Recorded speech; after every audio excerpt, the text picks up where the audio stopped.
तुम अचानक पाओगे कि 90% से भी ज्यादातर लोग व्यर्थ ही ज्यादा बोलकर अपना समय बर्बाद कर रहे हैं।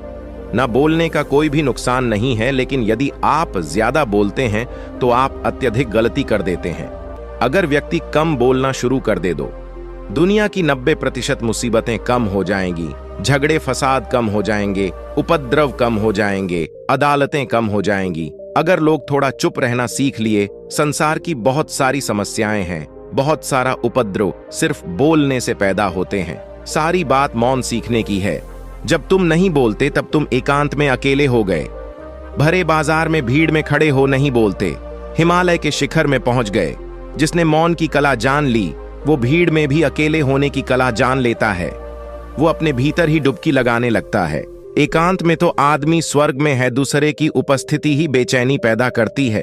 पहले तुम्हें चुप रहने की शक्ति को धारण करना होगा, इससे तुम अधिकतर ऊर्जा को बचा लोगे और फिर इस स्थिति में पहुंच जाओगे कि तुम कम बोलने लगोगे। अगर तुम किसी के यहां पर जा रहे हो और परेशान हो जाओ तो ऐसे में उचित है कि आंखें बंद कर लो और अपने में खो जाओ।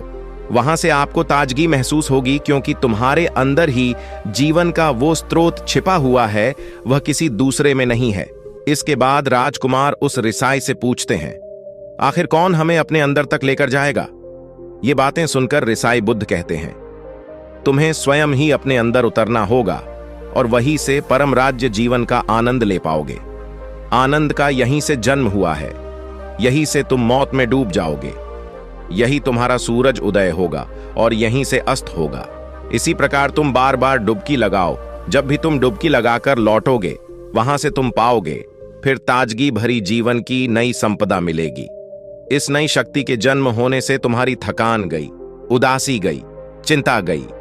जैसे कोई स्नान करके लौटता है तो शरीर शीतल हो जाता है, शांत हो जाता है। ऐसे ही जब कोई भीतर से साफ होकर वापस आता है, मौन में स्नान करके लौटता है, तो समस्त अस्तित्व, समस्त व्यक्तित्व शांत और मौन हो जाता है, आनंदित हो जाता है। जब तुम आंतरिक मौन की उस पराकाष्ठा पर पहुंच जाओगे, तब तुम पाओगे कि बोलने से भी तुम्हारा मौन खंडित नहीं होता, वो बना ही रहता है। उसकी एक अंतर्धारा लगातार तुम्हारे भीतर बहती रहती है। तुम बोलते तो हो, तुम शब्द का उपयोग भी करते हो, लेकिन वो तुम्हारे मौन को खंडित नहीं कर पाती। एक बार गहरे मौन में स्थिर हो जाओ, फिर तुम्हारी वाणी में भी मिठास आ जाएगी। तुम्हारा बोलना संगीतपूर्ण होगा, तुम्हारा बोलना सत्य होगा। तुम बोलोगे तो दूसरों पर भी शीतलता छा जाएगी। जैसे ही तुम अंदर से चुप होते हो, तुम इतने शक्तिशाली होने लगते हो कि समाज की निर्भरता तुम छोड़ने लगते हो और तुम्हारे जीवन में एक मस्ती आती है जो केवल दीवानों के जीवन में होती है। पर एक नई रौनक आ जाती है, तुम्हारी आंखें किसी अमृत के समान हो जाती हैं और तुम अनंत शांति के समुद्र में डूबने लगते हो। इतना कहकर भिक्षु रिझाई ने अपनी बात खत्म की और वो मौन में चले गए। राजकुमार उनका धन्यवाद कर कर अपने महल में चला गया। दोस्तों, आपने भी अनुभव किया होगा कि बहुत ज्यादा बात करने से दिमाग अशांत हो जाता है, जिससे हम अपने दिमाग पर नियंत्रण खो देते हैं और साथ ही अपना ध्यान भी खो देते हैं। जो लोग बहुत ज्यादा बोलते हैं, उनके पास किसी एक काम पर ध्यान केंद्रित करने की काबिलियत नहीं होती। वो अपने किसी भी लक्ष्य पर पूरी तरह से केंद्रित नहीं कर पाते। अगर हमारा दिमाग एक जगह केंद्रित नहीं है तो हम जीवन की सच्चाई नहीं समझ पाते और ना ही मनचाही सफलता कभी हासिल कर पाएंगे। इसके अलावा भी आपने देखा होगा कि जो लोग अधिक बोलते हैं वो अक्सर लोगों के बीच हंसी का पात्र बन जाते हैं, और जो लोग कम बोलते हैं और अपनी बात पर कायम रहते हैं, उन्हें लोगों से सम्मान मिलता है। लोग उनकी बातों को सुनते हैं और उन पर भरोसा भी करते हैं।